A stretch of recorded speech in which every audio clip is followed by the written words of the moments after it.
poco lo que muchos de ustedes ya han oído, han visto en nuestro canal de YouTube, donde días, semanas antes de la pandemia, habíamos estado grabando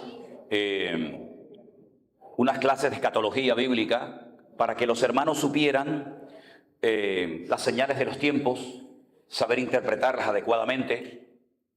Y todo eso que hemos oído del anticristo, de la marca de la bestia, de las trompetas, de la copa, etcétera, etcétera, supieran ponerlo en su debido momento y lugar. Para que todo el conocimiento o todas las cosas que ustedes han oído, pues sepan qué va primero, qué va segundo, qué va tercero, así sucesivamente, ¿vale? Entonces, ¿me puedes borrar aquí?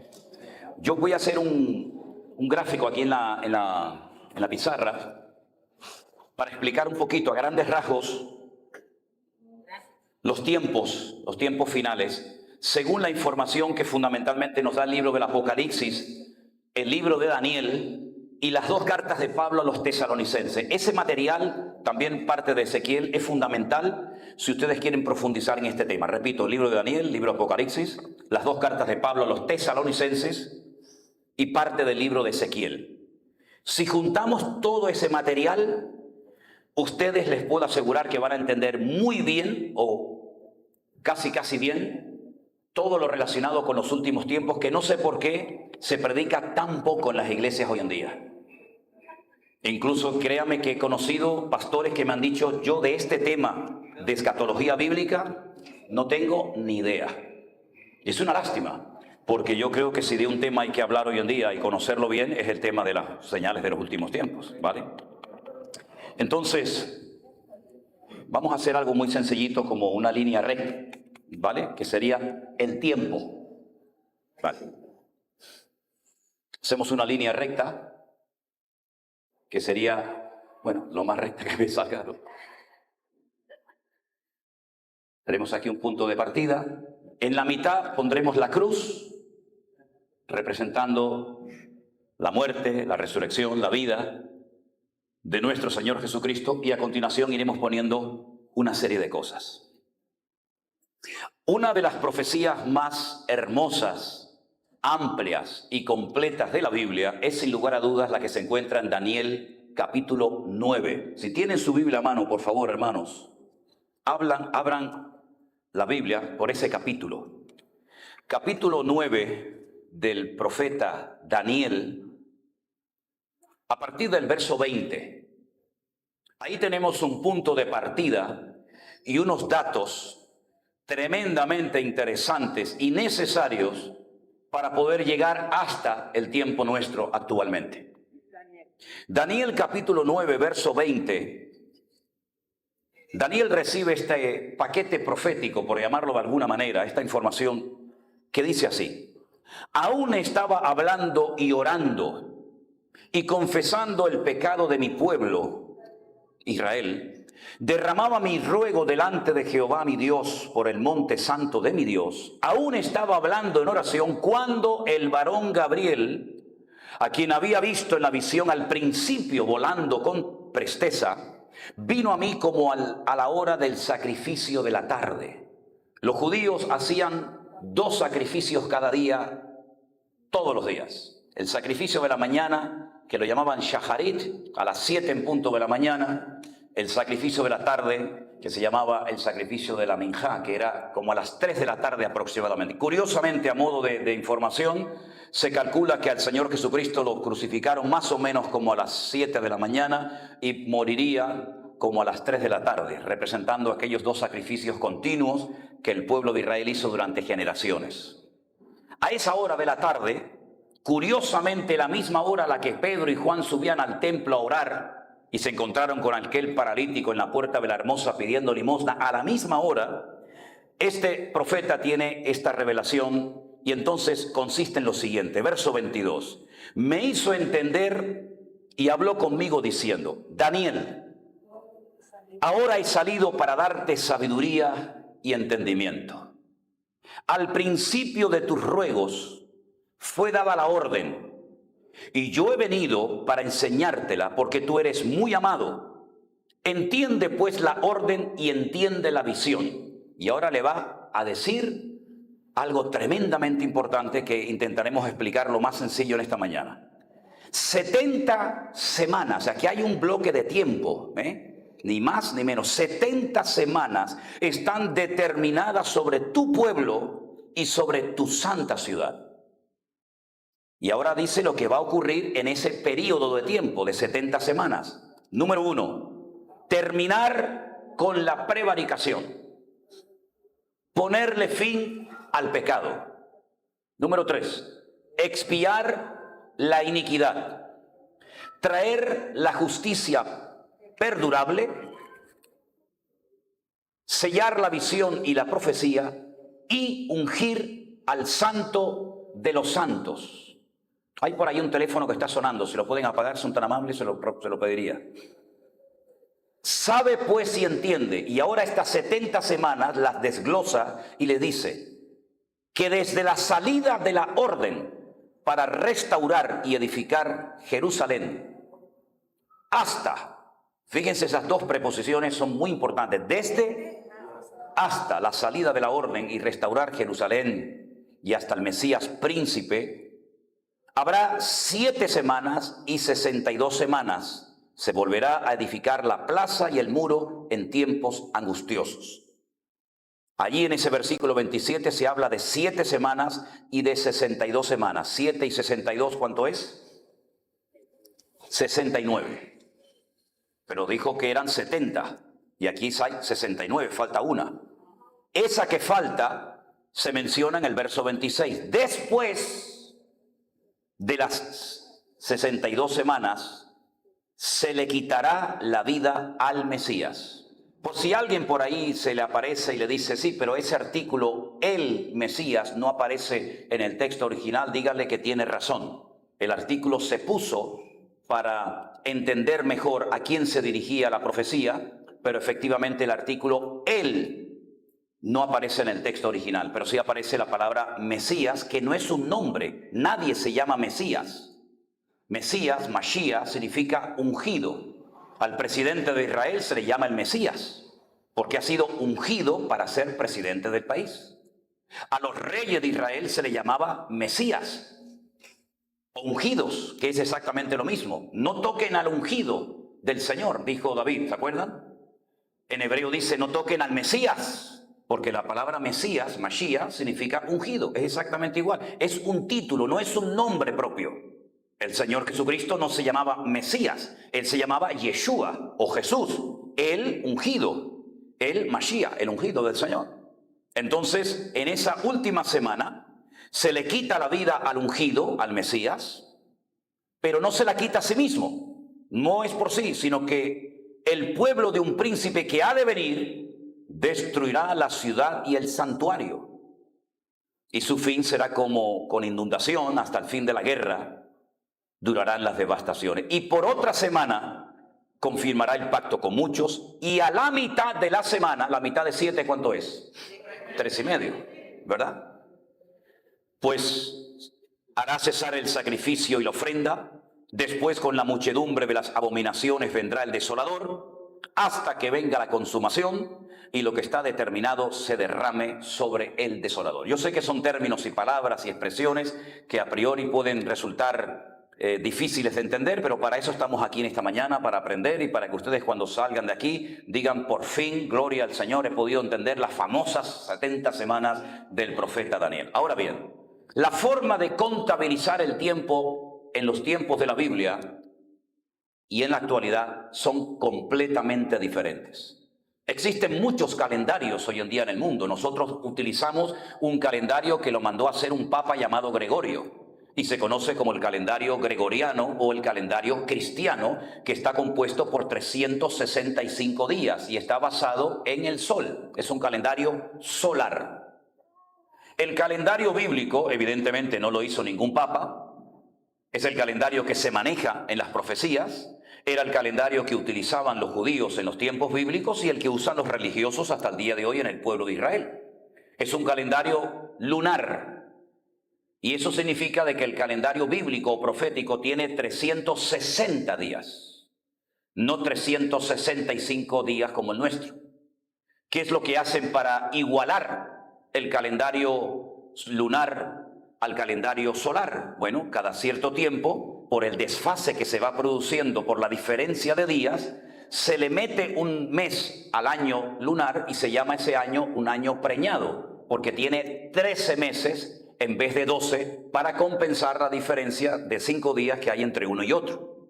En 10 años hay una diferencia de 50 años y así sucesivamente. Por lo tanto, cuando usted estudia temas escatológicos, temas proféticos, no se tiene que dejar llevar por la forma de contabilizar el tiempo nuestro, sino cómo llevaban ellos los días, los meses y los años en el tiempo bíblico, ¿vale? Eso en primer lugar. Segundo lugar, para nosotros cuando llega a las 12:01 de la noche ya es el día siguiente, ¿sí o no?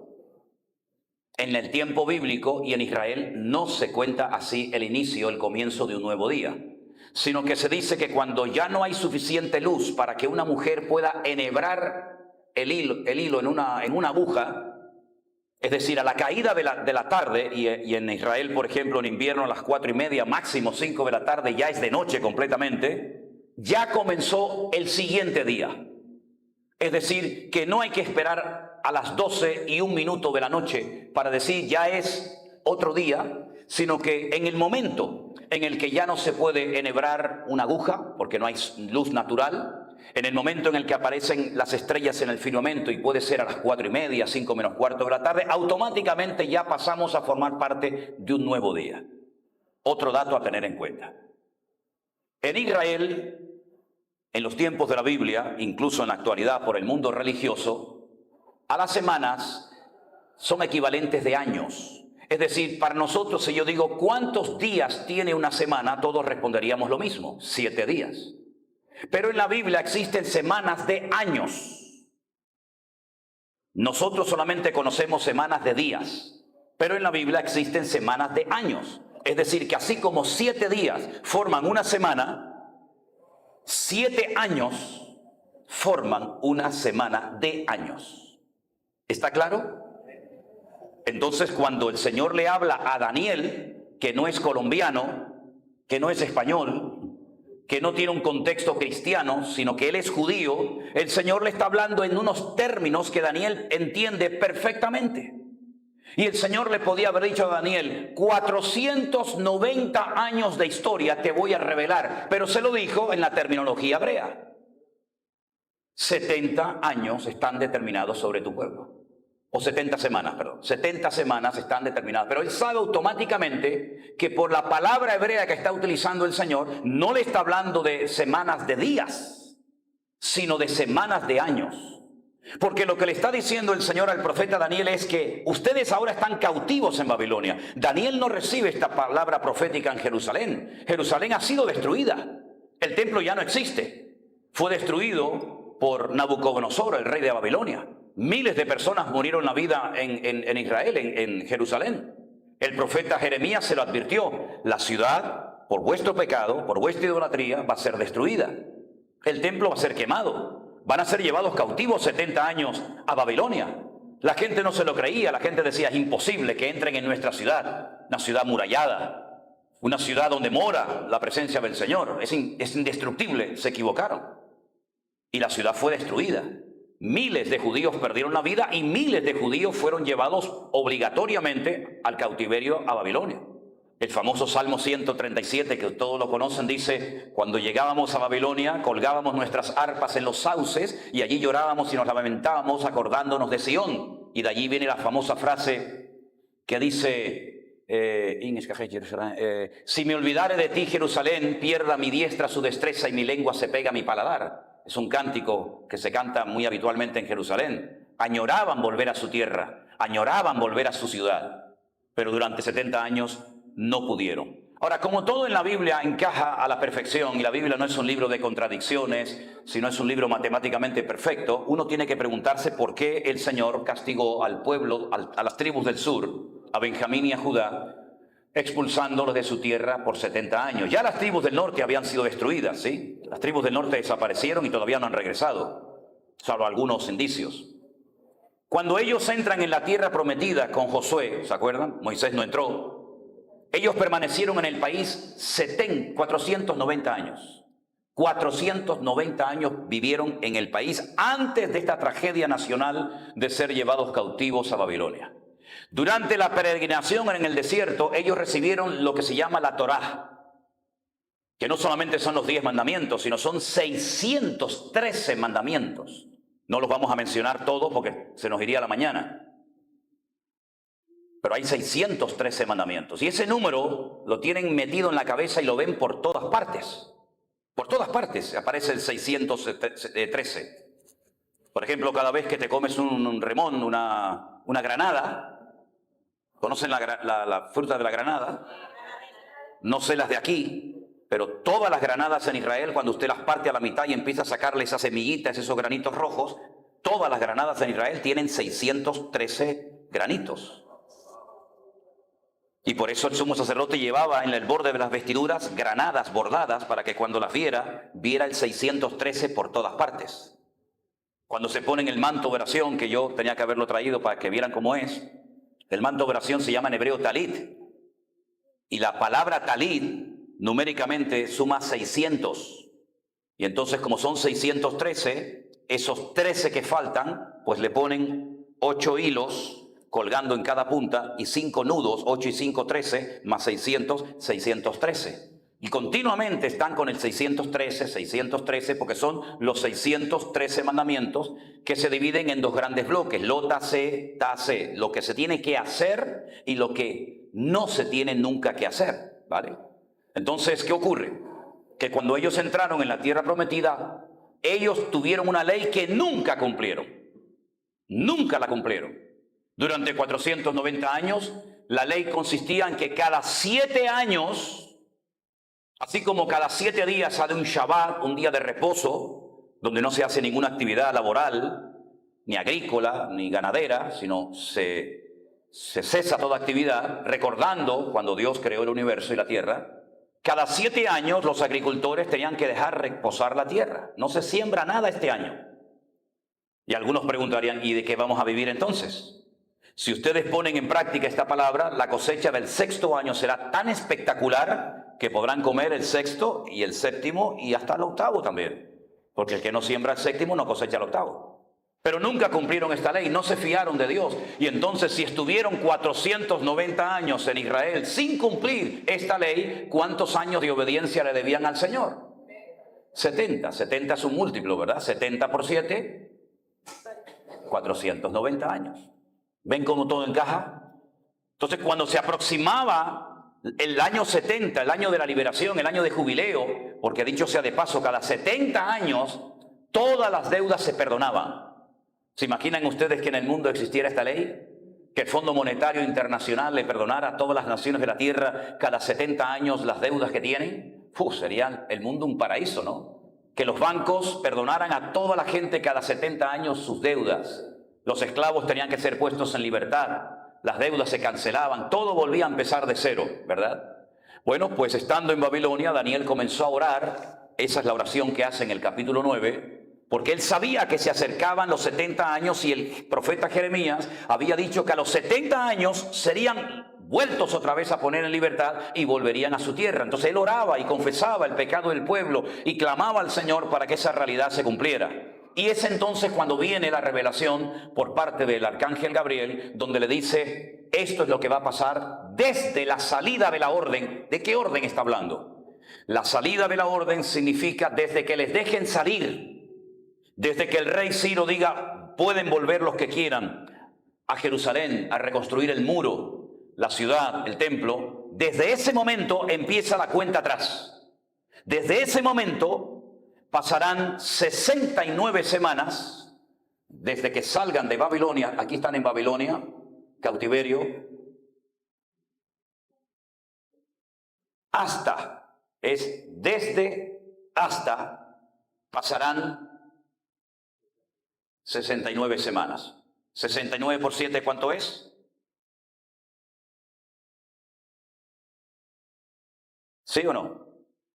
483 años. Matemáticamente, desde que salieron de Babilonia para reconstruir Jerusalén, hasta que entró triunfalmente el Señor Jesucristo montado en un pollino de asno, pasaron exactamente 483 años, o si lo prefiere, 69 semanas. Por eso el Señor Jesucristo, cuando entra triunfalmente montado en un pollino de asno a la ciudad de Jerusalén, se pone a llorar, ¿se acuerdan?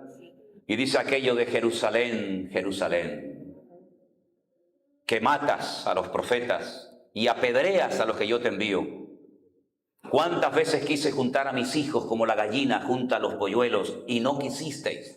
Si supieran ustedes lo que significa este día. Este es el día del cual habló el profeta Daniel. Daniel sabía el año en el que iba a venir el Señor Jesús. Pero Daniel, evidentemente, no conoció al Mesías, porque pasaron 483 años más los que ya tenía. Imagínense qué edad podía llegar a tener Daniel cuando vino el Señor. Entonces Daniel, como vivía en el palacio y nunca se casó, Daniel no se casó. Incluso a Daniel lo castraron. Daniel era eunuco, porque para poder vivir en el palacio con el rey que no se fiaba de ningún hombre, y con aquellas mujeres que él tenía, castraba, los hacía eunucos absolutamente a todos los jóvenes varones que vivían en el palacio para poder estar con él. Entonces, ¿qué es lo que hace Daniel? Daniel llega a ser uno de los hombres más poderosos del imperio babilónico. Daniel llega a acumular unas riquezas de incalculable valor. Daniel era un hombre tremendamente rico, influyente, poderoso, era un gobernante muy reconocido en Babilonia. Entonces, ¿qué es lo que él hace? Él enseña durante su tiempo de estadía en Babilonia toda esta información, la plasma, la escribe en un libro, y entonces, cientos de años más tarde, personas vienen de Babilonia, porque no todos quisieron volver a Jerusalén. Había mucha gente que había nacido en Babilonia. No conocía nada de Jerusalén. Volver a Jerusalén era empezar de cero. No tengo casa, no tengo tierra, no tengo nada. Es trabajar de sol a sol levantando una ciudad de cero. Yo prefiero quedarme en Babilonia, ya conozco el idioma, ya tengo mi trabajo, ya mis hijos han nacido aquí, yo tengo ya mis nietos en Babilonia, y muchos no quisieron volver, pero se quedaron con la información que les dio y les enseñó el profeta Daniel. Entonces, una noche, gente de Babilonia comenzó a observar que en el cielo estaban ocurriendo cosas muy extrañas. Se estaban alineando una serie de planetas y una serie de estrellas comenzaron a indicar un camino de Babilonia hasta un pueblecito llamado Betlehem, que significa en hebreo la casa del pan, o Belén en español. Y estas personas comenzaron un largo viaje de semanas y de meses para ir a un país extranjero, porque sabían que el rey de los judíos había nacido. Y vinieron cargados con una fortuna de oro, de incienso, de mirra, docenas probablemente de camellos cargados hasta arriba con aquellas riquezas que Daniel había atesorado cuando estuvo en Babilonia, y que ellos sabían que en algún momento, 483 años, 69 semanas después de la liberación de Babilonia, nacería el Mesías en Belén de Judea. Y dice: hemos venido a adorar al rey de los judíos, porque su estrella hemos visto en el oriente. No estaba escrita la Biblia, pero Dios había utilizado las estrellas, no hoy, pero en aquellos tiempos, las estrellas Dios las utilizaba como un mensaje profético a las naciones. Salmo 19, que dice: los cielos cuentan la gloria de Dios y el firmamento anuncia la obra de sus manos. Un día a otro día emite sabiduría. Todas las estrellas tienen un nombre hebreo. Todas las estrellas que usted ve en el firmamento, las que tienen registrados los astrónomos, tienen un nombre hebreo. Y si usted traduce el nombre de esas estrellas, puede llegar a la conclusión de muchas cosas que dice la Biblia. De ahí entonces el enemigo inventó la astrología, tratando de predecir el futuro de las naciones, de la gente, de las familias, etcétera, etcétera. Y allí en Babilonia, en Ur de los Caldeos, por aquella región de Mesopotamia, la cuna de la civilización, nacería tiempo atrás un gran hombre llamado Abraham. ¿Se acuerdan? El nombre, solamente a modo de dato, no sé si a ustedes les interesa todo esto, pero a mí es que me apasiona, ¿no? Entonces, el nombre Abraham, ¿cómo se le ponía nombre a la gente en Babilonia? Bueno, los sacerdotes cargaban al niño en brazo, salían al desierto en una noche estrellada, miraban hacia el firmamento y ellos interpretaban, pronosticaban el destino de esa criatura y en base a lo que ellos creían entender, le ponían el nombre al niño. Y a ese niño le pusieron en hebreo este nombre: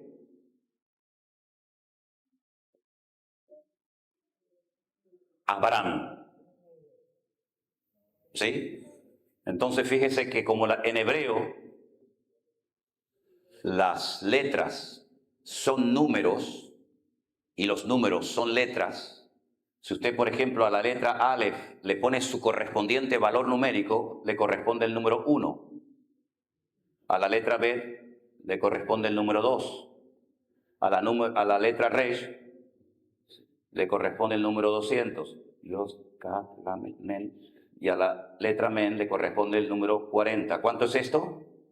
242, 243. Este es el valor numérico del nombre Abraham. Abraham. El nombre de Dios, el nombre propio de Dios, tiene 4 letras. Y se van a dar cuenta ahora cuando se las escriba en la pizarra que ninguna de las letras del nombre propio de Dios aparece en el nombre de Abraham. Dios, no Dios. El nombre de Dios se escribe en hebreo así: Yod, Hei, Vad, Hei. Este es el nombre de Dios. Yod, Hei, Vad, Hei. Yod, Hei, Vad, Hei. Cada vez que respiras y aspiras, tu corazón hace Yod, Hei, Vad, Hei. Yod, Hei, Vad, Hei. Eso es lo que se oye cuando te ponen el aparatito. Yod, Hei, Vad, Hei. Yod, Hei, Vad, Hei. Yo he puesto eternidad y mi nombre en el corazón de los hombres. Pero Abraham no tenía ninguna letra del nombre de Dios. Y era un hombre estéril, un hombre que no tenían hijos, no tenían descendencia. Entonces el Señor, cuando Él se revela la vida de Abraham, y Abraham sale de Babilonia, de Ur de los Caldeos, le dice: a partir de hoy te vas a llamar, ¿cómo? Abraham.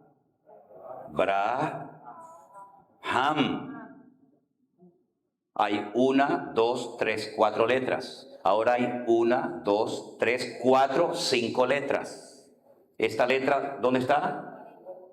Dentro del nombre de Dios. Y entonces ahora vamos a sumar el valor numérico de Abraham. Aleph es 1, Bet es 2, Resh es 200. Aleph, Bet, Gimel, Daleth, Hei, 5. Men es 40. Sumamos y es... ¿cuánto? 248. ¿Sí o no? Antes de que el Señor estuviera en tu vida valía 243. Ahora que Dios está en tu vida, tu valor se ha elevado porque Dios está en ti y ahora ya eres 248 y ahora serás padre de multitudes y ahora todas las naciones de la tierra serán benditas en tu nombre. Eso es lo que hace Dios. Añade su esencia a la vida de Abraham y automáticamente su vida cambia radicalmente. Pondré mi nombre en ellos, dice la Biblia. Y eso es lo que el Señor ha hecho en nuestras vidas. Ahora nos ha dado más valor. Ahora nos ha comprado, somos real sacerdocio, nación santa, pueblo adquirido por Dios, porque ahora su nombre y su esencia mora y habita en nuestros corazones. Amén, hermanos. Entonces, cuando el Señor Jesucristo entra triunfalmente en Jerusalén, el pueblo de Israel no entiende. Verán, pero no entenderán. Escucharán, pero no comprenderán. Este día fue clave para la historia de Israel, para la historia de la humanidad. Y no lo entendieron, no lo aceptaron. Y entonces es cuando días más tarde Él dice: no quedará piedra sobre piedra que no sea destruida. Vuestra casa quedará desierta y seréis esparcidos por todas las naciones de la tierra, etcétera, etcétera, etcétera. Entonces Él da un paquete profético que es Mateo 24, léanlo, o Lucas 21, donde él dice cosas que van a ocurrir en el presente y en el futuro. Y lo que hace Juan en el Apocalipsis es explicar, desglosar todo lo que el Señor explicó en el Monte de los Olivos en Mateo 24 y Lucas 21, ¿verdad? Entonces, en un principio, cuando leímos esta mañana la profecía de Daniel 9, hablamos de 70 semanas, ¿sí o no? 70. Pero aquí hay 69, hermano. O 483 años. ¿Cuántos años faltan para que se cumpla toda la profecía de Daniel? Pues 7, ¿verdad? O como según se vea, una semana, una y 69, 70, o 7 años. Muy bien. ¿Cuántos años han pasado desde que entró triunfalmente el Señor Jesucristo en Jerusalén hasta nosotros hoy en día? ¿Más de 2000? Entonces uno dice, pero ¿y dónde metemos estos 7 años que faltan? ¿O esta semana que falta? Ya ha pasado más tiempo del que se había profetizado en la Biblia. Evidentemente, esa última semana o esos últimos 7 años no contabilizan desde la resurrección y muerte del Señor Jesucristo hasta hoy en día. Se detuvo el tiempo, se paró el tiempo, se abre un paréntesis desde la muerte y resurrección del Maestro hasta no sabemos cuánto tiempo. Pero falta por cumplirse esa última semana, y esa última semana es la que vamos a aclarar en esta mañana. Pero antes de avanzar, porque todo esto es historia, todo esto es lo que le da credibilidad a lo poquito que falta por cumplirse. Por lo tanto, las 69 semanas ya forman parte de la historia. Ya estuvieron los babilónicos, después estuvieron los medos persas, después vinieron los griegos con Alejandro Magno, después se levantó y fue destruido el imperio romano, que fue el imperio más extenso y duradero de la historia, de casi 1000 años, dividiéndose en 2 grandes secciones, Oriente y Occidente, con Constantinopla por un lado y con Roma por otro. Pero todo eso es historia. A nosotros lo que nos interesa es lo que va a pasar y cuándo va a comenzar esa última semana o esos últimos 7 años que se describen en el libro del Apocalipsis con una perfección extraordinaria. Pero repito, antes de avanzar y meternos en la última semana, ¿hay alguna pregunta sobre lo que he explicado? Y esperen un momentito que le van a poner un micrófono, entiendo, ¿no, Luis? ¿Dónde está Luis? Porque como estamos grabando todo esto, Osman, nos gustaría que la persona que haga la pregunta, por lo menos, mira, ¿tiene volumen este micrófono? Ven y haz la pregunta al micrófono, porque estamos grabando y hay hermanos que están viendo toda esta clase en esta mañana, ¿de acuerdo? Si me das volumen. Y entonces hacemos la pregunta, todos la escuchamos y así también los que después vean esta explicación podrán disfrutar de ella, ¿de acuerdo? Acércate aquí, hermana, y habla ahí al micro. Y haznos tu pregunta. Va relacionada con lo que hemos explicado, ¿verdad? Perfecto. Adelante.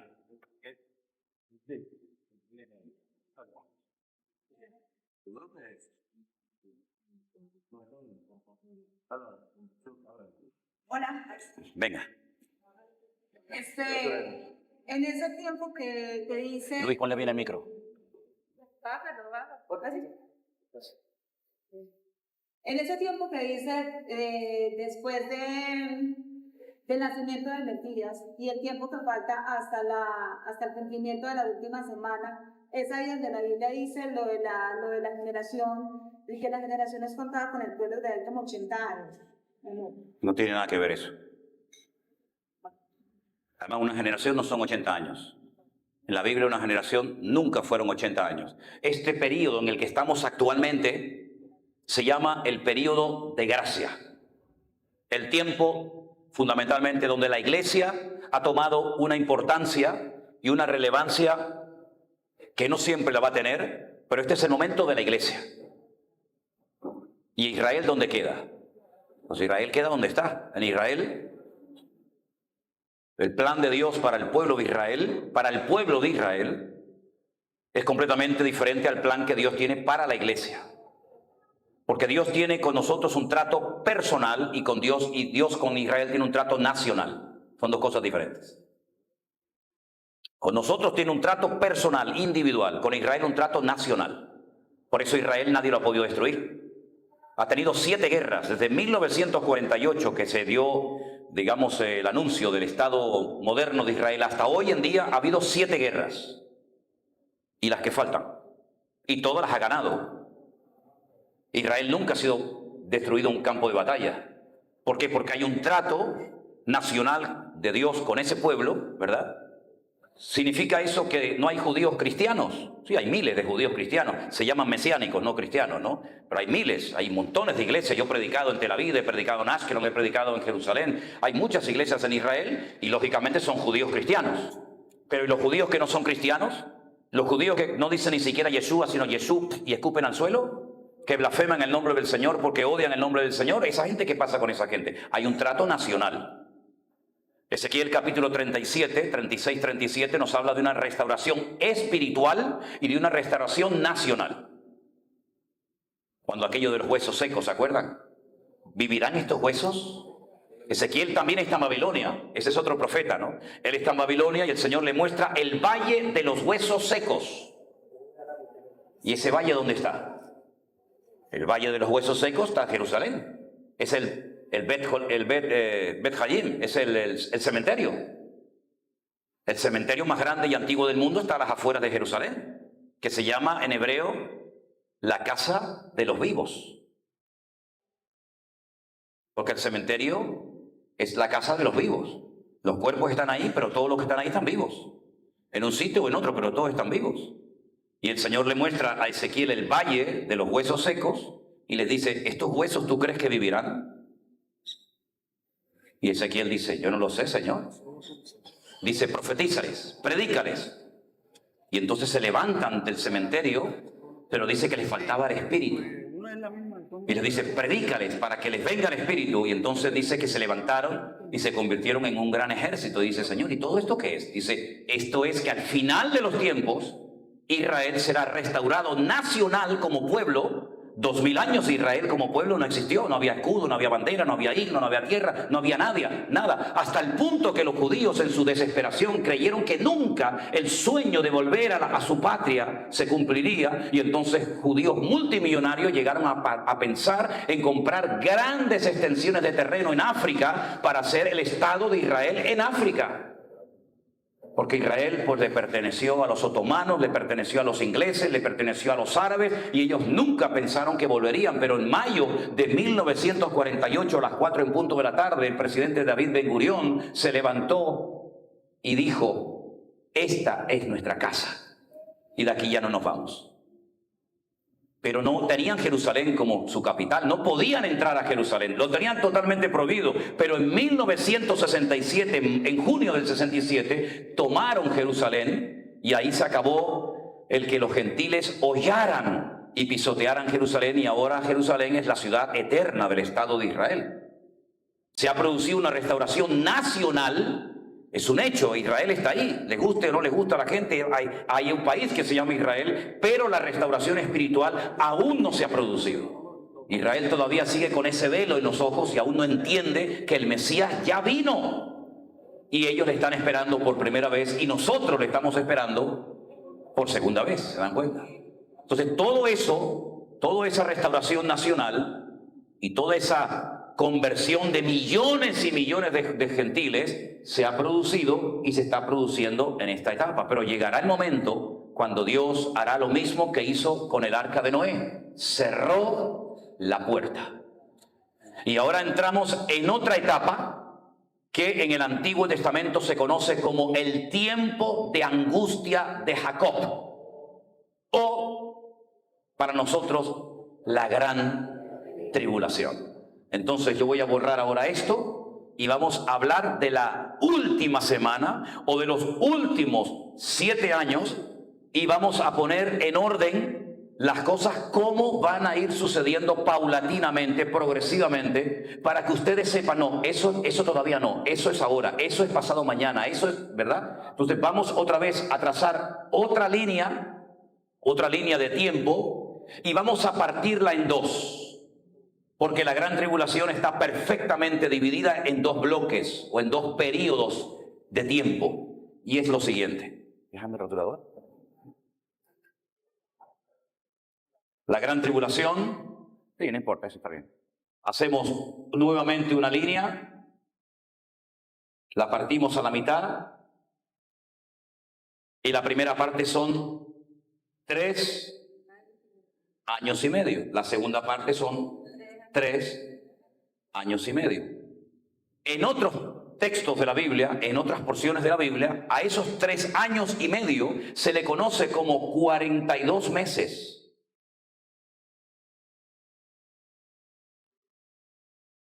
En otras partes de la Biblia, a ese mismo bloque de tiempo se le conoce como 1260 días. Es lo mismo. Y en otras partes de la Biblia se le conoce como tiempo singular, tiempos y la mitad de un tiempo. Tiempos en plural, 2 años, tiempo singular, 1 año, la mitad de un tiempo, medio año. Es decir, que no se confundan cuando digan, pero ¿por qué unos dicen 1260 días, otro tiempo, tiempos y la mitad de un tiempo? Bueno, son diferentes formas de hablar exactamente de lo mismo. Es lo mismo. En la primera parte de lo que llamamos la gran tribulación, si usted lee el libro de Apocalipsis, va de un texto a otro, de un capítulo a otro cronológicamente, encuentra que lo que destaca sobre todo son los sellos, lo que se llaman los 7 sellos y las 7 trompetas, que en la versión en hebreo dice shofar, que es un cuerno de antílope, un cuerno de un animal, que es uno de los instrumentos musicales más antiguos del mundo, ¿verdad? En español dice trompetas, pero en el Nuevo Testamento hebreo pone shofar, es lo mismo. Bueno, a lo que vamos. En la época de Juan, en la época apostólica, en la época de los profetas, no existían los libros. El primer libro que se hizo en formato de libro fue la Biblia en la imprenta de Gutenberg, en Alemania, en la época del Renacimiento. Los libros eran rollos, eran pergaminos, se escribían, se hacía un rollo y se ponía un sello con cera, la cera de las velas, y los reyes con su anillo, ¿verdad? Lo marcaban y ahí nadie podía leer el contenido del libro, del pergamino, del sello. Juan está desterrado en la isla de Patmos, en Europa, y él ve una visión. Y en esa visión se le muestra un rollo, un pergamino, con 7 sellos lacrados, que nadie podía ni abrirlos, ni tocarlos, ni aún mirarlos. Y entonces Juan lloraba, porque dice que no se encontró a nadie digno de abrir. Cuando se abría un pergamino, esa palabra abrir era revelar. Voy a revelar el contenido. Y entonces dice que se encontró a uno digno, que fue León de la tribu de Judá, la raíz de David, el alfa y el omega, el principio y el fin, el príncipe de la paz. Él era digno de cogerlo, de abrirlo, de explicarlo, etcétera, etcétera. Y cada vez que le quitaba un sello, cada vez que rompía un sello, ocurría una tragedia en la tierra. Y cuando se abría el segundo sello, ocurría otra cosa en la tierra. Y ahí ustedes pueden ver que lo que va sucediendo es el inicio, el comienzo de la primera parte de lo que llamamos la tribulación o la gran tribulación. Y entonces, como el libro del Apocalipsis tiene un lenguaje típico, es un lenguaje metafórico, de colores, de animales, de números, para poder interpretar adecuadamente lo que dice el Apocalipsis, usted tiene que conocer lo que el Señor le reveló a Daniel, porque conociendo lo que le dijo a Daniel, usted puede entender lo que el Señor le está diciendo a Juan. Y entonces lo primero que ve Juan es un caballo que va cambiando de color. Eso no existe en la actualidad, no hay un caballo que va cambiando cada día. Eso parece más que un caballo, un camaleón, ¿no? Que se va adaptando al paisaje. Pero es que en literatura y en el arte, cuando se hace un énfasis al caballo y no solamente al que lo monta, se le está rindiendo homenaje a los dos. Por ejemplo, en Caracas, en Venezuela, hay una estatua ecuestre de Simón Bolívar en un caballo, pero el caballo está de 2 patas. Y entonces eso significa en arte que cuando en una figura se ve a un caballo de 2 patas, se le está rindiendo homenaje al caballo y al jinete. Pero, por ejemplo, en España había una figura, una estatua de un caballo de 4 patas y encima había un señor que era el generalísimo Franco, y claro, a él no le hacía ninguna gracia que le hicieran el homenaje al caballo. Por lo tanto, lo puso de 4 patas para que el homenaje fuera solamente al que lo cabalgaba, en este caso era él. En el libro del Apocalipsis, tú ves que el caballo aparece blanco y encima va montado un señor con un arco, pero no tiene la flecha. Y un arco sin la flecha, ¿para qué sirve? Absolutamente para nada. Es una forma de decirte, ya empezó la semana 70, ya empezaron los 7 años. ¿Cómo empieza la gran tribulación? Con la puesta en escena, con la presentación de un líder que nosotros lo conocemos como el anticristo o el antimesías. ¿Quién es este caballero? ¿Quién es este personaje siniestro? Un hombre de carne y hueso, con papá, con mamá, con pasaporte, un líder político con una influencia tremenda que recibirá el apoyo de muchas naciones de la tierra, tendrá todo el dinero que quiera, tendrá el armamento que quiera, tendrá toda la influencia que quiera y tendrá casi una repercusión, diríamos, cuando decimos mundial. Ustedes, hermanos, tienen que tener en cuenta que lo que es Latinoamérica no aparece en la profecía bíblica. El mundo bíblico, en cuanto a lo profético, es Europa, parte de África y Oriente Medio. Colombia, para el café es muy bueno y para comer es maravilloso, pero en la profecía bíblica evidentemente no está, ¿verdad? Por lo tanto, este líder político se levanta del antiguo territorio que ocupó el antiguo imperio romano, ¿sí? Se levanta este personaje, pero tiene el apoyo, tiene la ayuda de otro hombre llamado el falso profeta, que es el responsable de todo lo religioso, entre comillas, de todo lo espiritual, y él de todo lo político. Y ambos se unen con la ayuda de Satanás, haciendo la función de padre, ¿verdad? El anticristo como si fuera su hijo, y el falso profeta como si fuera sus relaciones públicas, el que lleva a la gente, como hace el Espíritu, que lleva a la gente a Cristo. Pues esa es la función de este personaje. Lo importante es que la Biblia nos dice dónde va a vivir y desde dónde va a gobernar o a ejercer su influencia, por lo menos el falso profeta. Y dice que es sobre la ciudad que reina sobre todos los reyes de la tierra. Y uno dice, ¿y esa ciudad cuál era? Era Roma. Roma era la ciudad del Imperio Romano, que si cambias la palabra, es la palabra amor, pero la cambiaron y la pusieron como Roma, y era la ciudad que gobernaba sobre todos los reinos de la tierra. Y en el centro de Roma, y estuve no hace mucho tiempo allí, hay un país pequeño con una influencia mundial que es el famoso Estado Vaticano, con su cabeza llamado el Papa, que en este caso es un señor de aquí de Argentina, con una riqueza descomunal, con su propio banco, con su moneda, con sus soldados, etcétera, etcétera, y desde allí ejercerá una influencia mundial. El hombre que tiene más poder de convocatoria hoy en día en el mundo es, sin lugar a dudas, el Papa. Hace así y te junta 1 millón de personas como nada. Y ese lugar va a ser usado como una sede de gobierno espiritualmente hablando durante la etapa de la gran tribulación.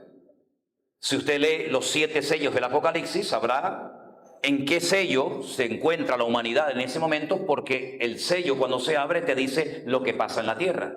Cuando pasan esos 7 sellos, esas 7 catástrofes o tragedias a nivel mundial, comienzan otros 7 juicios, que la Biblia los llama los 7 toques de trompeta o shofar. Y lo curioso de todo esto es que a la final trompeta ocurre algo extraordinario, que quiero compartirlo con ustedes en esta mañana. Primera de Corintios, capítulo 15, por favor.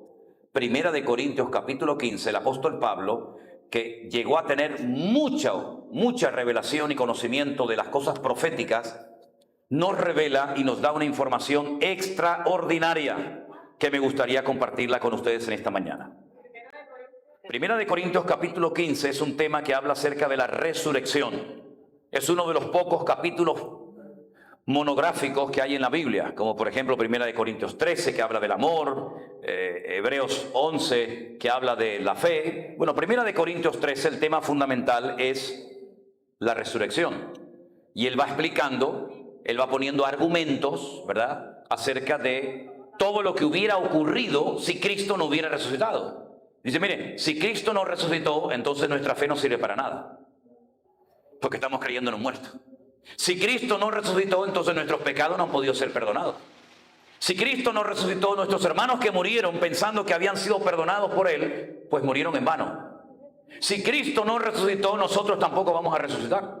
Si Cristo no resucitó, y entonces él pone un argumento que algunos han tergiversado, dice, entonces los que se bautizan por los muertos no sirven para nada. Y uno dice, ¿y eso qué es? En aquella ciudad había una práctica de gente que creía que si su padre había muerto sin conocer a Cristo, él se podía bautizar por su padre, se bautizaban por los muertos. No es que sea algo permitido, sino que lo utiliza como argumento para decir, bueno, ¿y ustedes que se bautizan por los que murieron? Si Cristo no resucitó, absolutamente no sirve para nada. Esa práctica la tienen todavía hoy en día los mormones, ¿verdad? La iglesia de los mormones se bautizan por los muertos.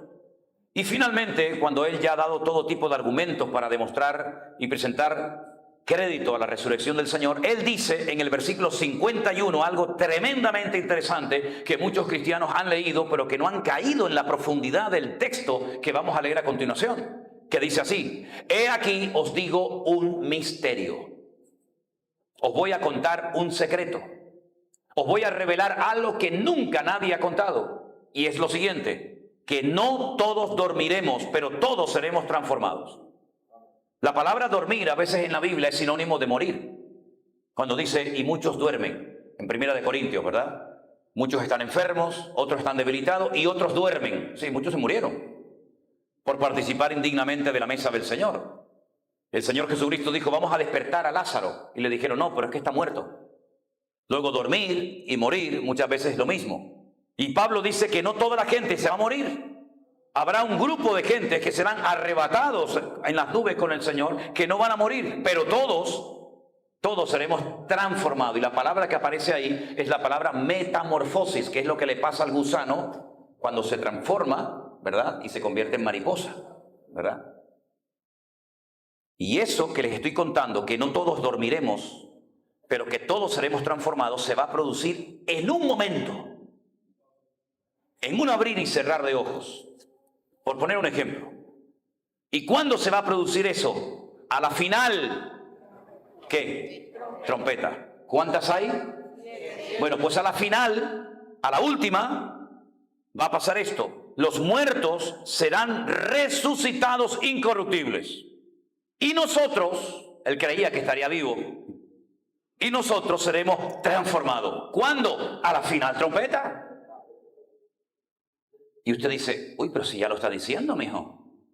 Entonces, yo voy a decir algo que a lo mejor a más de uno dice, ay, lo que dijo el pastor, hoy no va a venir el Señor. Pero hermano, bueno, si cuando llegue a la noche estamos aquí, no me equivoqué en lo que les dije. Si por casualidad cuando llegue el culto se quedaron 3 o 4, pues entonces me equivoqué y allá arriba les pediré perdón. ¿Por qué yo digo que hoy no va a venir el Señor? Porque viene a la final trompeta. ¿Por qué dice, estad velando y orando para que aquel día no sorprenda como ladrón en la noche? Porque yo ya te he dicho lo que va a pasar y cuándo va a pasar para que no estés despistado ni distraído. Porque es a la final trompeta cuando los muertos en Cristo serán resucitados y luego nosotros seremos transformados. Porque es necesario que esto corruptible se vista de incorrupción y esto mortal se vista de inmortalidad. Entonces hay unos tiempos establecidos por el Señor. Ahora, puede ser que en esta mañana haya alguien, estoy convencido de ello, que diga, pero hermano, la iglesia no va a estar en nada de esto. Porque nos enseñaron que cuando las cosas empiecen a ponerse calentitas y peligrosas, nosotros nos vamos. Ok. Vamos a preguntarnos quién fue la primera persona en la historia que enseñó y dijo eso en un grupo de iglesias. Yo se lo voy a decir. Durante siglos estuvo totalmente prohibido. Se veía como una especie casi diríamos de blasfemia, de falta de respeto, que se le añadieran a la Biblia comentarios, mapas, fotografías. Eso no se podía hacer, eso era como un pecado mortal. Hasta que un señor, un predicador llamado Scofield, de mucha influencia, de mucho renombre, un hombre que sabía mucho de la palabra, hizo la primera Biblia en la historia con comentarios. Y se conoce como la famosa Biblia de Scofield, porque este señor se llamaba Scofield.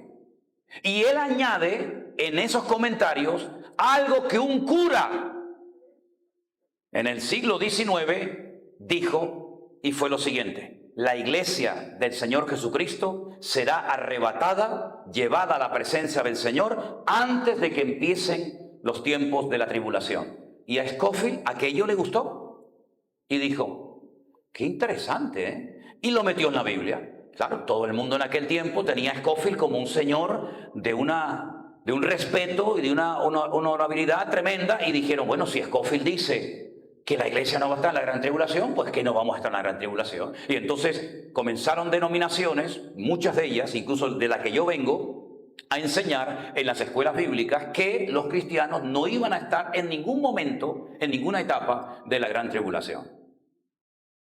Pero claro, cuando uno va a la Biblia, uno se encuentra que Pablo, que creo que tiene más peso que el señor Scofield, o que cualquier denominación, dijo, de eso nada. El arrebatamiento de la iglesia y la resurrección de los muertos, que hay dos, una en esta etapa y otra al final, ahora lo vamos a ver, se produce a la final trompeta. A la final trompeta. Claro, yo sé que es más cómodo y decir, bueno, cuando todo empiece a romperse por todos los lados y cuando esto empiece a ponerse difícil, nosotros nos vamos. Bueno, pero usted coge, por ejemplo, un libro de teología de siglos atrás y todos los cristianos oraban para tener el honor de morir por Cristo. Incluso en el libro de Hebreos, cuando se habla acerca de aquellos hermanos que podían ser libres y pagaban el rescate, es como si te secuestran, ¿no? Y te dicen, ¿quieren que lo soltemos? Paguen el rescate y si no le pegamos un tiro en la cabeza. Pues en aquellos tiempos ellos decían, no paguen el rescate. Pero hermano, que lo van a matar. Dice, no, si yo quiero que me maten, porque así tendré mayor recompensa en el reino de los cielos. Qué diferentes eran aquellos cristianos a nosotros hoy en día, que decían, pastor, ore por mí, que me están persiguiendo. Y aquellos decían, no me pague el rescate, no se le ocurre pagarme el rescate, porque entonces pierdo recompensa cuando llegue a la presencia del Señor. Qué diferentes eran, ¿verdad? Entonces, queridos hermanos, esa postura, esa opinión personal de aquel sacerdote fue plasmada en la Biblia de Scofield y ya pasó a lo largo de los años hasta el punto que muchos cristianos dicen, no, eso no puede ser así. Bueno, pero yo prefiero creer a lo que dice la Biblia que a lo que dice el hombre. Y entonces cuando ya toca la última trompeta, es aquí en esta mitad de la semana cuando se produce lo que acabamos de leer. Durante esta primera etapa también se produce, ustedes tienen que anotar, por ejemplo, aquí, los dos testigos que no son de Jehová. Los dos testigos. Algunos me dicen, pastor, ¿usted me podría decir quiénes son los dos testigos? Digo, ¿qué más quisiera yo poder decírselo? No será Moisés, no será Elías, no será... Yo digo, ¿y si es Juan y Pedro? La Biblia no dice quiénes son. Nos dice lo que van a hacer. Que durante 3 años y medio, 2 testigos le predicarán fundamentalmente al pueblo de Israel para que se conviertan. Y miles se convierten. Imagínense Pablo, la cantidad de viajes que hizo, el esfuerzo que pagó, las cartas que escribió, ganó a miles para Cristo. Imagínense a 2 como Pablo durante 3 años y medio con radio, con WhatsApp, con Facebook, con YouTube. Mi madre, eso sería increíble, sanpablo.com. Muchachos, si nosotros hemos hecho con un telefonito lo poquito que se ha hecho, imagínate estos 2 supermanes para el Señor ganando almas para Cristo. Al final los matan, ¿saben? Al final los matan y no los entierran, que eso en la cultura de Medio Oriente es lo peor que se le puede hacer a un cadáver, o prenderle fuego o no enterrarlo. Eso es el peor insulto. Mire, Israel soltó un día 1000 presos palestinos, 1000 presos para recuperar el cadáver de 2 soldados muertos. 1000 por 2 muertos, porque para ellos había que darles un funeral y un entierro digno. Y eso es un insulto en el Medio Oriente, cuando se le prendía fuego a un cadáver, cuando no se le enterraba, a los crucificados, por cierto, no se les enterraba, por si no lo sabían. No se les enterraba a los crucificados, se echaban a perder, a descomponer en la cruz, venían los cuervos, los buitres, los perros, esos terminaban descompuestos. Y por eso Nicodemo tiene que ir a Pilato y decirle, déjame enterrar al Señor, yo me lo llevo. Y Pilato dice, ven, va, llévatelo. Pero los otros dos, al de la derecha y al de la izquierda, allí se quedaron. Y ese era el destino del Señor. Les quitaban cuando morían, ¿qué hicieron con el Señor? Le quitaron la ropa y lo dejaron desnudo, totalmente desnudo. Y no los enterraban. Y por eso Nicodemo dijo, por favor, ya que en vida le han hecho todo lo que le han hecho, déjame el cuerpo del Señor. Y se llevó el cuerpo del maestro, ¿verdad? Entonces a ellos no los entierran, pero a los 3 días y medio de tenerlos en la plaza allí en Jerusalén, dice que toca el 7º toque de trompeta y son levantados, son resucitados, y entonces es cuando comienza lo fuerte, lo duro, lo intenso, lo terrible de la gran tribulación. Durante esta primera etapa el templo es construido, el templo de Jerusalén, el Bet HaMikdash, es reconstruido.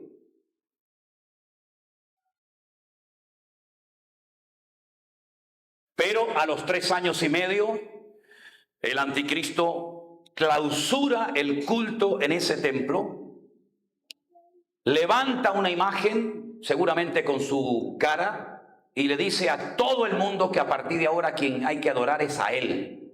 Y esa imagen está allí. Y dice que la imagen habla. Cuando la Biblia dice que las imágenes tienen boca y no hablan, ojos y no ven, pies y no caminan, probablemente pondrán una pantalla gigante en toda la ciudad de Jerusalén y en muchas naciones de la tierra, y van a ver cómo habla no la estatua, sino habla él, pero la figura de la estatua está allí en Jerusalén, dentro del Kadosh Kadoshim, dentro del lugar santísimo, y entonces se produce la gran tribulación, y es cuando comienzan las 7 copas de la ira. 7 copas de la ira.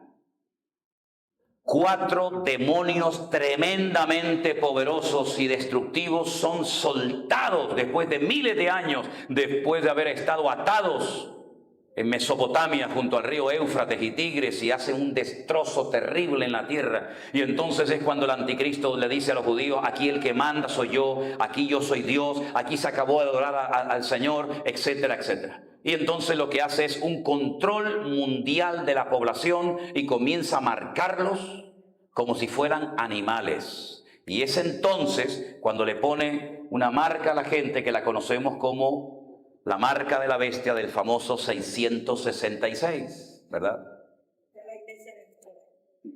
Evidentemente. Dice que a pequeños, a grandes, a ricos, a pobres, a blancos, a negros, a mujeres, a todo el mundo los marca. ¿Para qué? Para tenerlos controlados. Nadie puede comprar, nadie puede vender, nadie puede hacer ninguna transferencia bancaria, nadie puede hacer nada si no está marcado en la mano o en la frente. Evidentemente no te van a poner un sello, sino probablemente será una especie de microchip, de algo que te meten ahí que ni sabes que lo tienes, pero ya te lo metieron dentro. Ya está inventado ese microchip. Se alimenta con una pequeña batería de litio.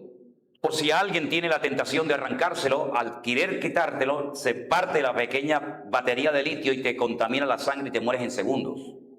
Emite una pequeña señal que a través de un satélite saben en todo momento dónde estás, lo que estás hablando, con quién no estás, si estás aquí o estás allá. Un control, y vamos cada vez abocados a más control.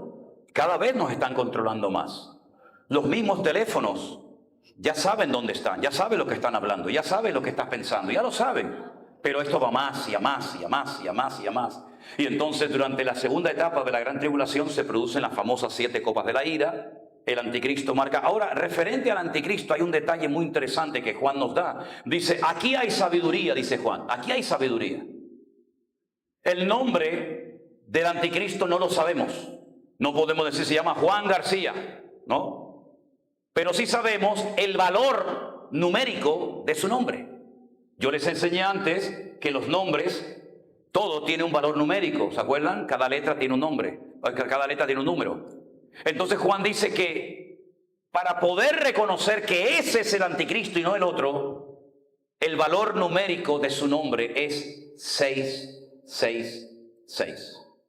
Es un político, no es un futbolista, no es un torero, no es un pintor, es un político. Y cuando veamos en escena a un político y tengan ustedes la sospecha, ¿no?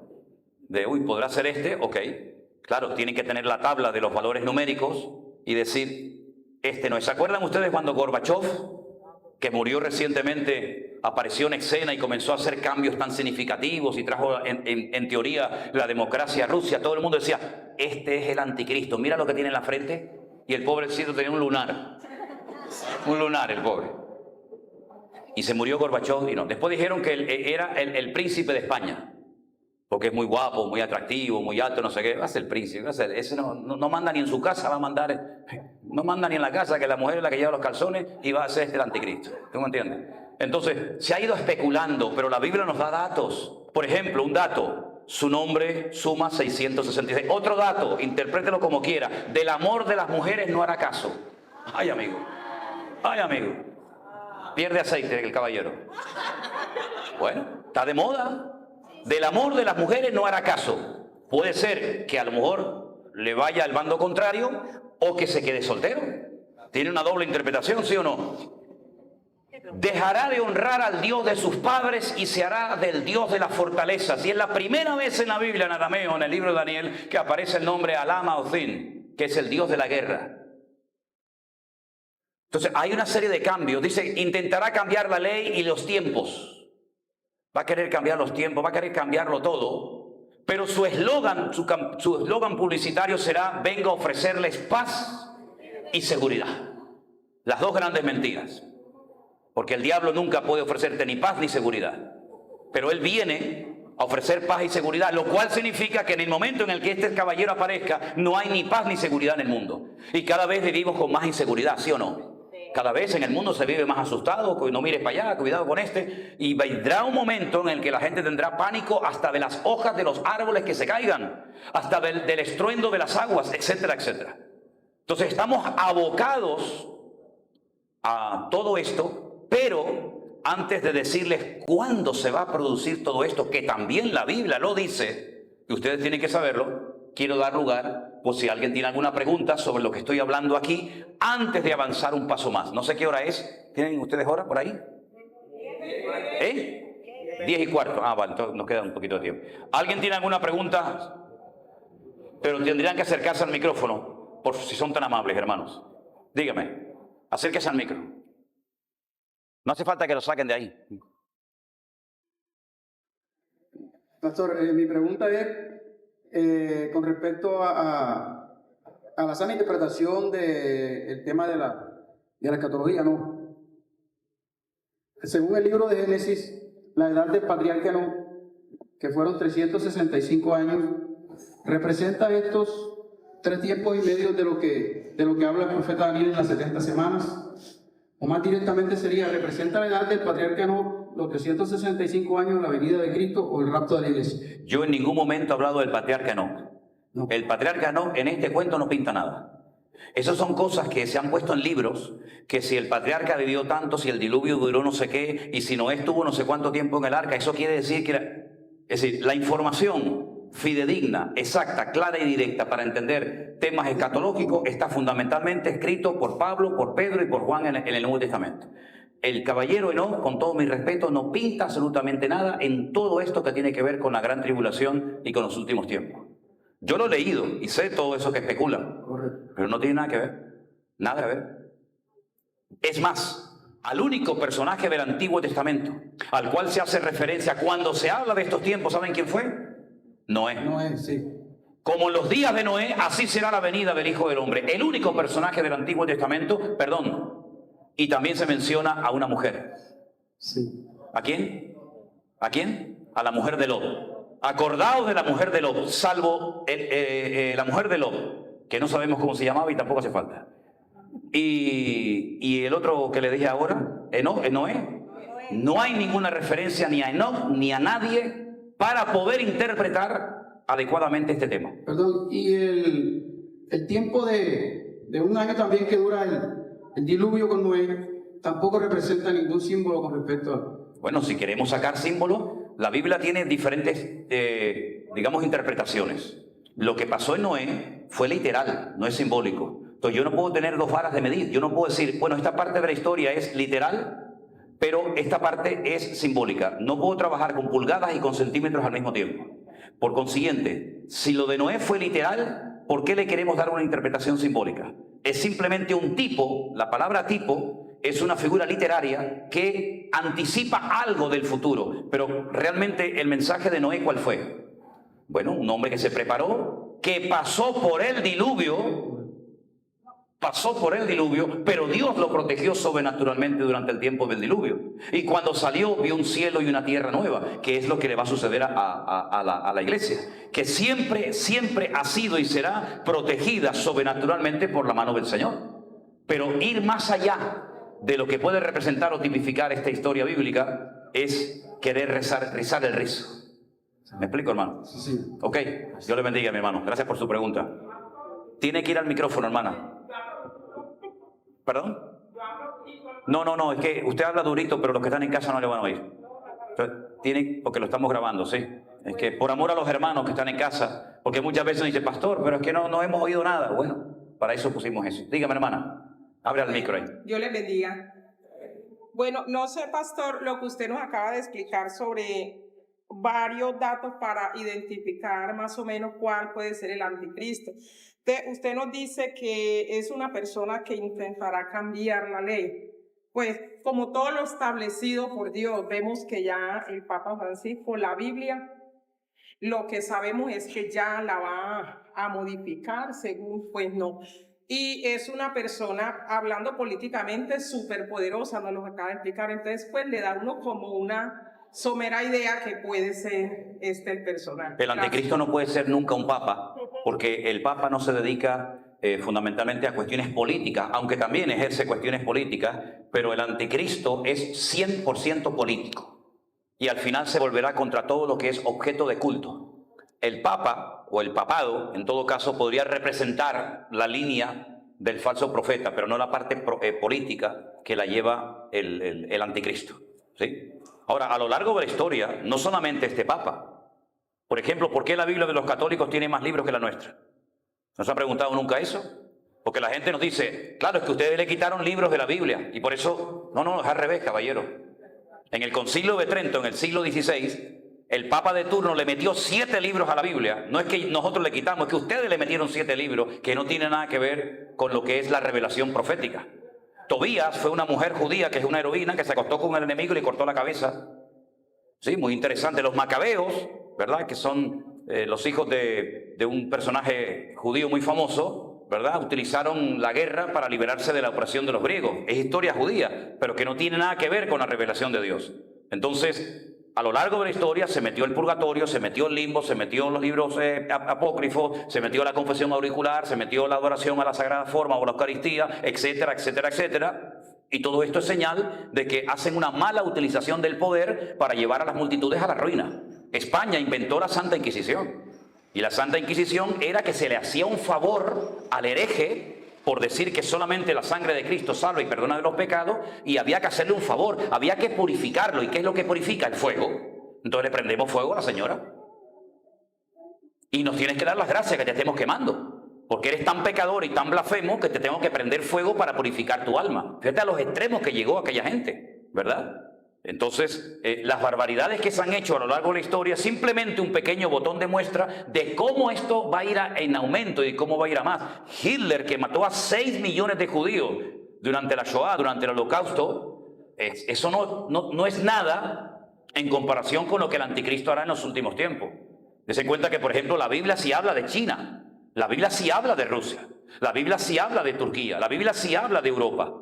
Y habrá una confederación que llegará hasta llegar a 200 millones de soldados. Claro, cuando Juan recibe en la isla de Patmos que 200 millones de gente Van a ir armados hasta los dientes para atacar y destruir a Jerusalén. A Juan no le entra en la cabeza, porque en aquel momento en el mundo habría, ponle tú, 50 millones de gente. ¿Y de dónde van a salir 200 millones de soldados? Pero es que China ya tiene 150 millones de soldados, ya lo tienen ellos solos, ¿verdad? Por lo tanto, lo que ocurría, o lo que va a ocurrir en el futuro, para Juan era una cosa impensable. Imagínate cuando Juan vio pasar un F-16 bombardeando. Él nunca había visto un avión, él nunca había visto una bomba. Entonces dice, pues yo vi pasar una langosta muy grande que soltaba piedras como si fueran granizo, enormes, y salía fuego de sus bocas. Y lo que está viendo es un tanque de guerra, lo que está viendo es un bazooka, lo que está viendo es un misil transoceánico. Pero él no tenía el lenguaje para poder describir una batalla convencional del siglo XXI, donde con un botón matas a 1.000 millones de personas en décimas de segundo. Entonces el libro del Apocalipsis está limitado en cuanto al lenguaje, por eso él tiene que recurrir a caballos, a números, a colores. Por eso él dice que vio un dragón. El dragón no existe, un animal mitológico que iba detrás de una mujer, que es Israel, soltaba fuego por la boca. Bueno, está describiendo en su lenguaje tremendamente limitado batallas que hoy en día para nosotros es normal, por todo lo que sabemos que existe, pero en aquellos tiempos, pues para él, lógicamente, el arma más poderosa era una espada o una jabalina. Ya no había nada más poderoso que eso. Los romanos estuvieron 4 años en el desierto de Judea construyendo una rampa de tierra y de piedra para subir a lo alto de una montaña a matar a 1.000 judíos que se habían refugiado en lo alto de una montaña. 4 años. Hoy en día, en un segundo, bombardeas la montaña y la desapareces. Israel tiene armamento hoy en día, que toda la gente sabe, que dice que los países más montañosos los deja planos como el desierto. Le cambia la orografía del país. Israel tiene protocolos, uno de ellos el protocolo Sansón, que dice, si nos quieren destruir, nosotros destruimos todo Medio Oriente en 7 minutos. Todo el Medio Oriente en 7 minutos lo destruimos. Por eso Israel, que es una miniatura de país, nadie se atreve a atacarlo porque sabe que como te ataque, te destruye. Israel ha hecho guerras en una semana y ha destruido a cientos de miles y miles de soldados en una semana.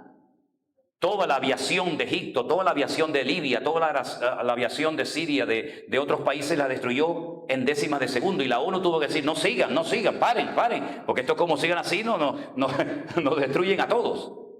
Pero todo eso lo contó Juan en un lenguaje lógicamente muy, muy limitado. Perdón hermana, ¿tienes una pregunta? Acércate al micro para que te oigamos. Bendiciones, pastor. Bájale el micro, Luis, que no se oye.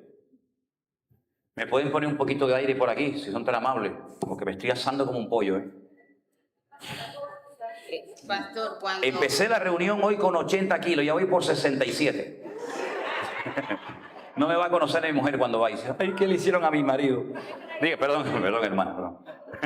Pastor, cuando en 1 Corintios habla que al final de la trompeta viene lo que es la primera resurrección. Sí.